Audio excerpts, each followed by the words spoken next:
Hai semuanya, kembali lagi dengan saya Dwi Prasmana dan kali ini saya akan menjelaskan tentang materi alur proses produksi multimedia.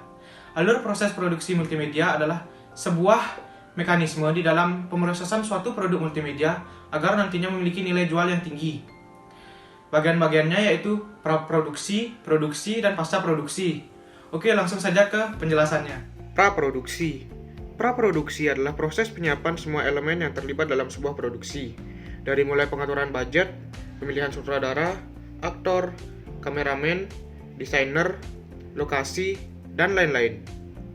Bagian-bagian dari praproduksi yaitu: yang pertama ada konsep definition, yaitu definisi dan konsep dari produk multimedia.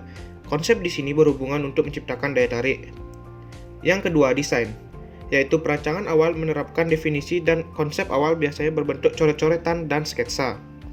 Yang ketiga ada production plan, yaitu pengembangan dari desain ke dalam naskah, storyline, sinopsis, storyboard, dan lain-lain. Yang keempat ada documentation atau pemberkasan, yaitu pembuatan proposal naskah yang berisi tujuan pembuatan produk, target pasar, perencanaan produksi, properti yang dibutuhkan, penghitungan anggaran, dan lain-lain. Yang kelima ada assembly team, yaitu tim yang kita gunakan untuk proses produksi, di mana tim tersebut harus solid dan mumpuni dalam bidangnya, seperti direktur, produser, desainer, dan lain-lain. Yang keenam, building prototype, yaitu membangun prototype atau contoh awal produk sebelum diproduksi. Lalu yang ketujuh ada clearing, yaitu penyelesaian dalam hal yang berhubungan dengan perundang-undangan, seperti izin produksi, pendaftaran hak paten, dan lain-lain.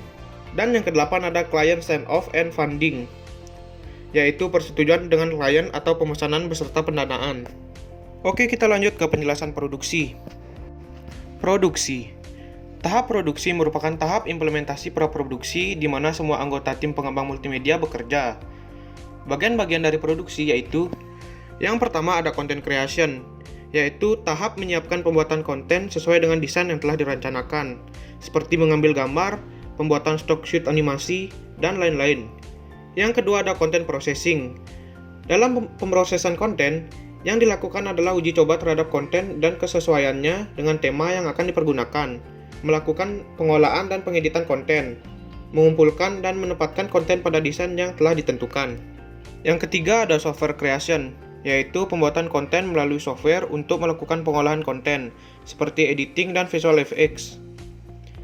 Yang keempat ada integration of content and software, yaitu penggabungan seluruh konten dengan diproses dalam software finishing sehingga menjadi satu kesatuan produk multimedia. Yang kelima ada revise design, yaitu peninjauan ulang berdasarkan pada perancangan. Hasil finishing tadi akan diperlihatkan hasil desainnya kepada pimpinan produksi dan anggota tim lainnya, dengan tujuan mencari masukan dan koreksi untuk dilakukan revisi bila masih dianggap ada kekurangan dan hal-hal yang perlu diperbaiki atau dikembangkan lebih lanjut. Yang keenam ada fresh design, atau pengujian awal produk desain. Jika revisi telah selesai dilakukan, langkah selanjutnya adalah melakukan uji coba tahap awal dengan memperhatikan kelayakan konten. Yang ketujuh ada revise content and software according to final design, yaitu merevisi bahan dan menyesuaikan konten dengan desain akhir. Lalu yang kedelapan ada build alpha version atau membangun versi alpha, yaitu tahap uji coba terhadap produk sebelum dikeluarkan secara komersial. Kesembilan ada first testing atau tes awal. Setelah dilakukan perbaikan dari versi alpha, lalu dilakukan tes awal, yaitu mencoba produk untuk dinilai apakah sudah siap dan benar-benar layak untuk lempar ke pasaran. Yang ke-10 ada evaluation atau evaluasi produk. Langkah evaluasi ini mencoba untuk meninjau kembali apakah masih ada kelemahan dan kekurangan dari produk multimedia yang telah dibuat. Lalu yang ke-11 ada review software and content based on evaluation, yaitu meninjau kembali software dan konten sebagai dasar evaluasi. Langkah ini memastikan agar produk benar-benar sempurna sebelum diedarkan secara komersial di pasaran. Dan yang terakhir ada building beta version, yaitu membangun versi beta versi.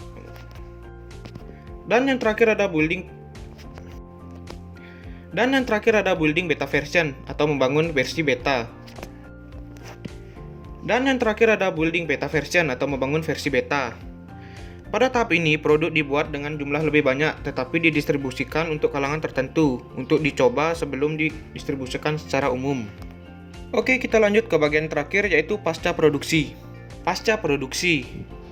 Pasca produksi adalah proses penyelesaian akhir dari sebuah rangkaian produksi yang meliputi pengeditan gambar, penambahan titel, grafik, animasi dan special effects, musik, sound effect, audio dubbing, dan output ke media video seperti Betacam, DVCam, mini DVD, dan CD atau DVD. Bagian-bagian dari pasca produksi yaitu: yang pertama ada beta testing, yaitu uji coba produk beta oleh kalangan tertentu. Yang kedua ada evaluation, yaitu mengevaluasi laporan bug dan menentukan yang akan diperbaiki. Lalu yang ketiga ada revise software and content, yaitu merevisi perangkat lunak dan konten didasarkan pada evaluasi bug. Yang keempat ada release golden master, yaitu peluncuran produk secara massal ke publik untuk situs web atau manufaktur. Dan yang terakhir, archive all production material, yaitu pengarsipan semua materi atau bahan mentah dari proses produksi. Sekian penjelasan dari saya tentang alur proses produksi multimedia. Semoga bermanfaat dan terima kasih.